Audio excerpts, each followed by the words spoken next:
श्री कृष्ण की रानी को हुआ अपनी सुंदरता पर घमंड। द्वारकाधीश ने सत्यभामा को ऐसे सिखाया सबक। द्वारकाधीश श्री कृष्ण की रानी सत्यभामा को एक बार अपनी सुंदरता पर घमंड हो गया।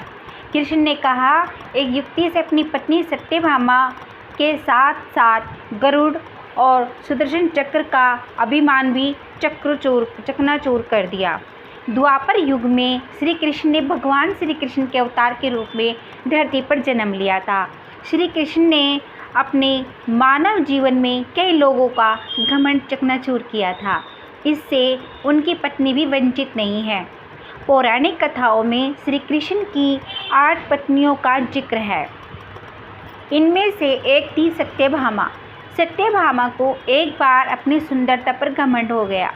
इस कथा में श्री कृष्ण अपनी रानी का घमंड चकनाचूर करते हैं, ऐसा कहा गया।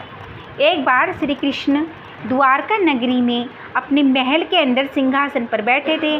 तभी उनकी रानी सत्यभामा आई और श्री कृष्ण से कहा, आपने त्रेता युग में श्री राम का अवतार लिया था। उस समय आपकी पत्नी सीता थी, क्या वह मुझसे भी सुंदर थी? श्री कृष्ण को समझ आ गया कि सत्यभामा को अपनी सुंदरता पर घमंड हो गया है।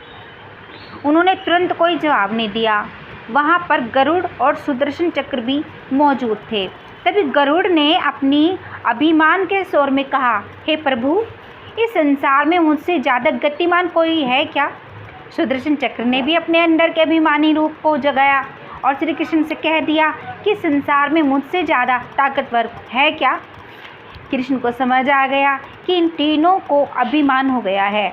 इन्हें सबक सिखाने के लिए कुछ करना पड़ेगा। तभी श्री कृष्ण को एक युक्ति सूझी। उन्होंने गरुड़ से कहा कि तुम श्री राम के परम भक्त हनुमान के पास जाओ और कहना कि प्रभु श्री राम और माँ सीता यहाँ इंतज़ार कर रहे हैं। श्री कृष्ण की आज्ञा पाते ही फौरन गरुड़ हनुमान को लेने चले गए। तभी कृष्ण ने अपनी रानी सत्यभामा से कहा कि वह सीता की तरह तैयार हो जाए। इसके बाद कृष्ण ने राम का रूप धारण कर लिया। सत्यभामा और कृष्ण सीता और राम बनकर दरबार में बैठ गए। उन्होंने सुदर्शन चक्र से कहा कि तुम द्वारपाल बनकर खड़े हो जाओ और अंदर किसी को मत आने देना।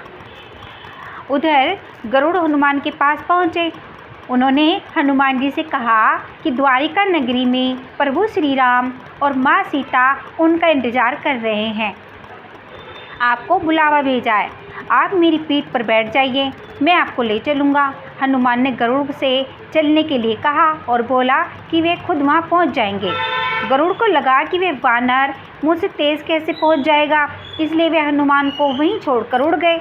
जैसे ही गरुड़ द्वारिका नगरी पहुँचे तो वहाँ का नज़ारा देखकर दंग रह गए। हनुमान पहले ही दरबार में पहुँच चुके थे। गरुड़ को अपनी गति पर अभिमान था, वह चकनाचूर हो गया। उन्हें लग गया कि वह संसार में तेज प्राणी नहीं है। वहीं जब राम का रूप धारण किए हुए कृष्ण ने हनुमान से पूछा कि द्वार पर तुम्हें किसी ने रोका नहीं, तो वे बोलो कि सुदर्शन चक्र ने मुझे रोका था, लेकिन मैंने उसे अपने मुंह में ले लिया और अंदर आ गया। इस तरह सुदर्शन चक्र का घमंड भी टूट गया। वह सबसे शक्तिशाली नहीं है। तब हनुमान की नज़र सीता के रूप में बैठी सत्यभामा पर पड़ी। हनुमान ने पूछ लिया कि प्रभु, सब कुछ ठीक तो है, लेकिन आपके साथ में ये दासी कौन बैठी है? यह बात सुनकर सत्यभामा का मुँह भी उतर गया। उन्हें भी अपनी सुंदरता पर घमंड नहीं रहा। इस तरह कृष्ण ने एक युक्ति से तीनों का घमंड चकनाचूर कर दिया। बोले श्री कृष्ण भगवान की जय।